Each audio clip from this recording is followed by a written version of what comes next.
Karibu katika kipindi cha Ghala la Chakula cha Uzima kinacholetwa kwako na mchungaji na mwalimu Dr. Peter Miti Mingi. Kwa sababu yeye mwenyewe ni mtu wa kazi, mchapa kazi koleliki. Hapendi watu wasiopenda kufanya kazi kwa bidii. Anachukia watu wanaokataa madaraka yake. Ukimpinga tu koleliki mnakosana. Kwenye eneo la kazi, ukija kwenye mambo ya kazi, anaweza kufanikiwa sana kwa kipindi kifupi kuliko mtu mwingine yote. Phlegmatic. Haiba ya phlegmatic ikoje? Shauku ya phlegmatic. Phlegmatic ni aina ya watu ambao ni wapole, ni wakimya, ni watulivu, hawapendi migogoro, hawapendi vurugu. Hapa kwenye shauku namba 1, phlegmatic hapendi kuwa na mahali penye migogoro. Migogoro na phlegmatic mbali. Mahali penye vurugu, phlegmatic anakaa mbali. Phlegmatic ni mtu anayependa amani zaidi kuliko kitu kingine. Kwa hiyo kama kutatokea kitu ambacho kitahatarisha amani, hapo phlegmatic hautampata. Phlegmatic yuko tayari alipe gharama ili amani iwepo, lakini sio kuchangia kutetea haki zake kwa kupoteza amani. Phlegmatic akikukopesha hela, kama atagundua kukudai italeta shida ya kupoteza amani, anakuachia na hela yenyewe, potelea mbali. Kwa hiyo phlegmatic wengi sana wakikopwa huwa hawalipwi, kwa sababu phlegmatic hata uwezo tu wa kukudai hana. Uwezo wa kukufuatilia kwa bwana nilipe hela yangu ana. Lakini kopa hela sangu ni uone. Mkope sangu ni uone alafu usimlipe. Taburuzwa mahakamani. Tachezea mahakama kila siku. Hapo akieleweki mpaka hela utoe. Mpaka deni lilipwe. Hamna cha amani wala nini. Phlegmatic nani sangu ni hata kama amemkopesha baba askofu. Baba askofu wake anamshusha madhabahuni hapo. Bwana defender anakusubiri hapo. Sulikopa ile nani hujalipa ya ujenzi ile. Defender mimi nimeleta hapo. Jamaa anambeba hivi mchungaji wake, hajali cha mchungaji wala nini. Hapa mshiko lazima ulete. Ujue sangu ni. Phlegmatic hana hiyo. Phlegmatic hela zake mwenyewe alizokukopesha hana msuli wa kuja kuzidai. Shauku yake ni kuona watu wote wanaishi bila migogoro wala malumbano. Katika eneo la hisia, kihisia phlegmatic ni mtu wa heshima. Anapenda heshima, anapenda kuwaheshimu watu. Ni mtu anayependa kuthaminiwa. Ni mtu mpole lakini mwenye uelewa. Ni mkimya, mpole, lakini kwenye eneo la uelewa yuko vizuri.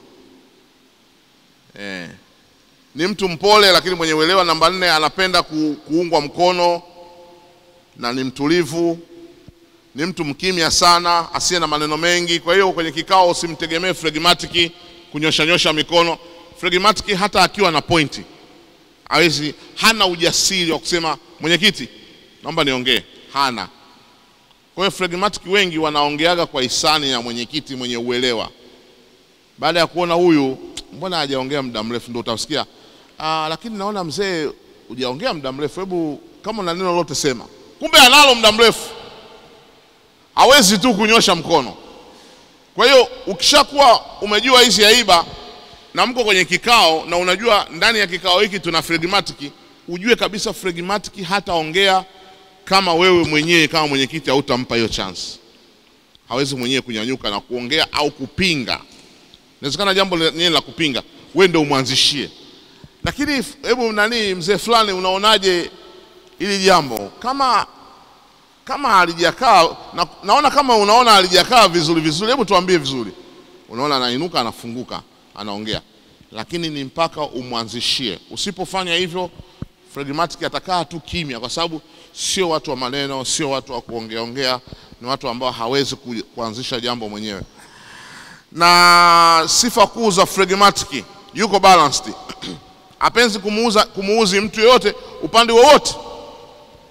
Kwa hiyo kukiwa na pande mbili, huyu anagombana na huyu, phlegmatic hawezi kusaidi upande mmoja, hawezi kuungana na huyu akamsaliti huyu. Phlegmatic ataenda na wote. Kwa hiyo ukikutana naye ukamsema vibaya fulani mkiwa wawili, atakuunga mkono wewe. Yule naye akikutana naye akakusema vibaya wewe mkiwa wawili, atakuunga mkono wewe, kwa sababu hapendi kumchukiza mtu yeyote, anapenda kuwapendeza watu wote. Kwa hiyo hiyo ni sifa, lakini kwa upande mwingine inaweza ikawa kama udhaifu.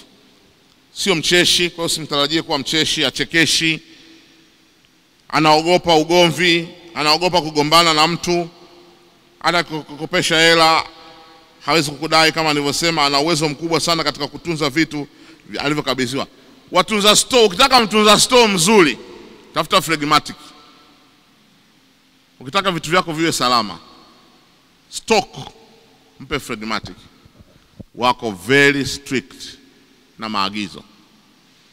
Phlegmatic ukimwambia huu mlango usifunguliwe leo, hata akija mke wa askofu afungui, hata akija nani, kwa sababu bosi alishasema huu mlango usifunguliwe. Phlegmatic hatafungua, atashika hiyo. Sanguine atachungulia kwanza ni nani anayegonga. Akiona hazi fulani, kuna baadhi ya hazi atazifungulia, ingawa katazo lipo. Sasa wewe ingia tu faster bwana, tunafunga mara moja hapa. Lakini phlegmatic atashika msimamo. Hapa tuliambiwa kisitoke kitu, hautatoka hata unyoya wa kuku.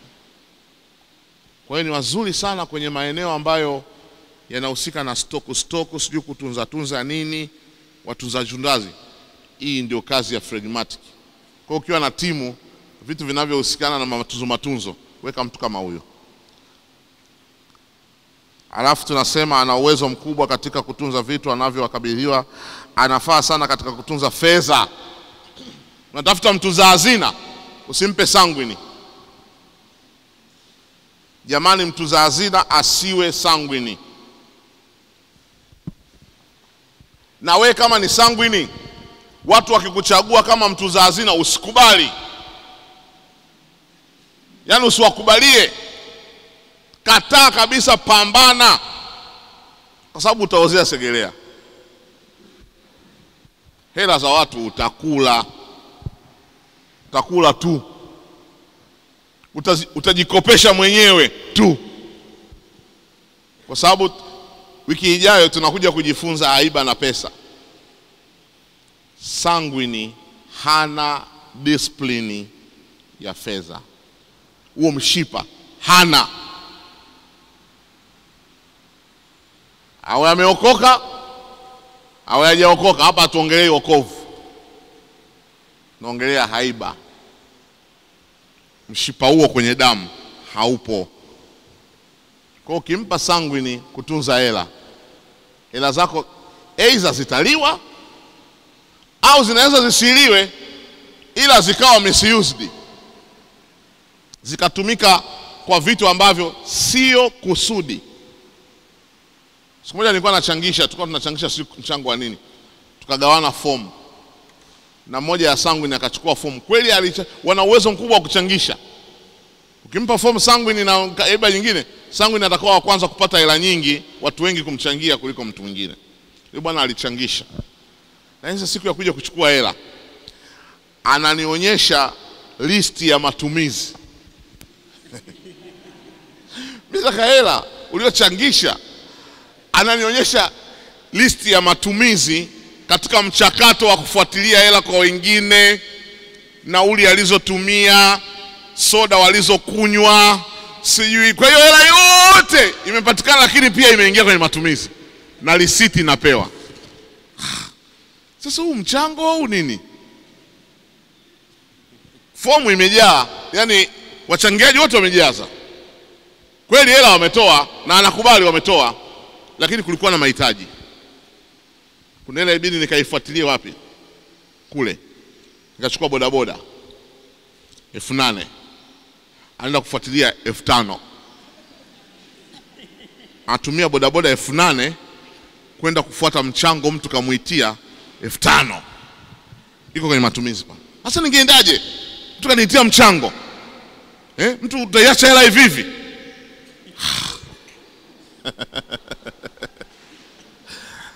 Yaani nilikasirika kwa kweli. Kwa sababu ukiangalia hela, fomu imejaa, watu wametoa hela, lakini yote imeisha kwenye matumizi. Why? Discipline. Kwa hiyo tunasema kundi ambalo lina nidhamu sana kwenye eneo la fedha ndio hili hapa. Nilikuwa nasema Sanguine usimpe hela. Kwa nini usimpe hela? Tutachambua wiki ijayo hasa aiba za fedha. Tutapokuja kwenye swala la aiba na mambo ya fedha. Kwa hiyo ni moja hapo ya tabia ya Sanguine. Anafaa ya phlegmatic, anafaa sana katika kutunza fedha, mali, vitu vya vikundi, kampuni na kadhalika. Madhaifu yake: kushindwa kutoa maamuzi yake binafsi. Phlegmatic wengi hawana maamuzi binafsi, wanaishi kwa maamuzi ya watu. 2, mara nyingi huitwa bendera fuata upepo. Phlegmatic anaga direction yake. Akiwa anaelekea kufanya shughuli zake, ukimkuta ukamtuma kwingine, anaacha ile, anaenda kule ulikomtuma. Akikutana na mwingine akamtuma, anaacha ile, anaenda kule. Hana direction. Anaenda na direction za watu. Haya ni madhaifu. Namba 3, ni mbishi. Phlegmatic ni wabishi. Namba 4, mvivu. Hapendi kufanya kazi wala kujituma. Moja ya changamoto ya phlegmatic ni mvivu. Phlegmatic naturally hataki kazi, hapendi kufanya kazi. Anapenda kukaa tu, atulie.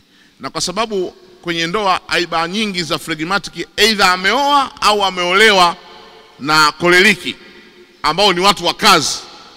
Kwa hiyo unaona kuna balance.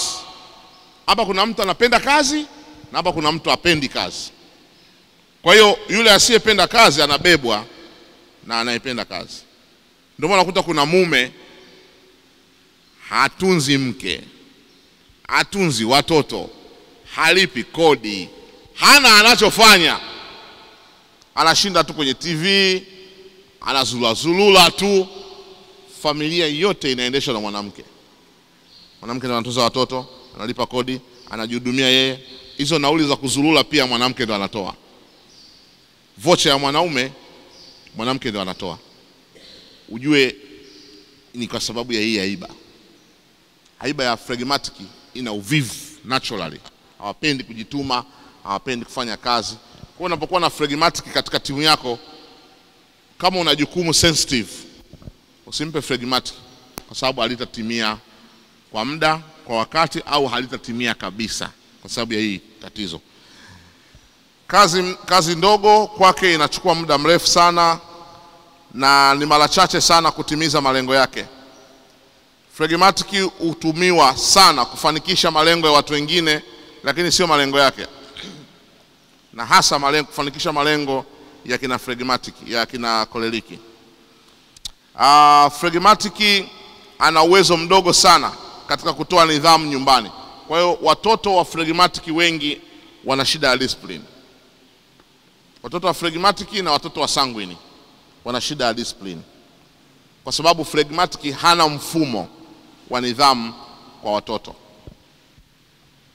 Kwa hiyo watoto wengi wa phlegmatic wanamuonaga kama babu, wanamchukulia baba kama babu, yaani baba hana makali. Kwa utakuta phlegmatic ambaye ni mume, watoto hawamuogopi kabisa, wanamuogopa mama, sio baba. Baba hana makali. Kwa hiyo aiba ya phlegmatic haina meno katika malezi ya watoto, hasa eneo la nidhamu. Wana struggle sababu watoto wanawapanda vichwani kwa sababu ile nature ya upole. Na pia hutumiwa sana, na nimesema hiyo, akiwa ni mfanya biashara atakula hasara sana kwa kukopesha bidhaa bila kulipwa na kadhalika.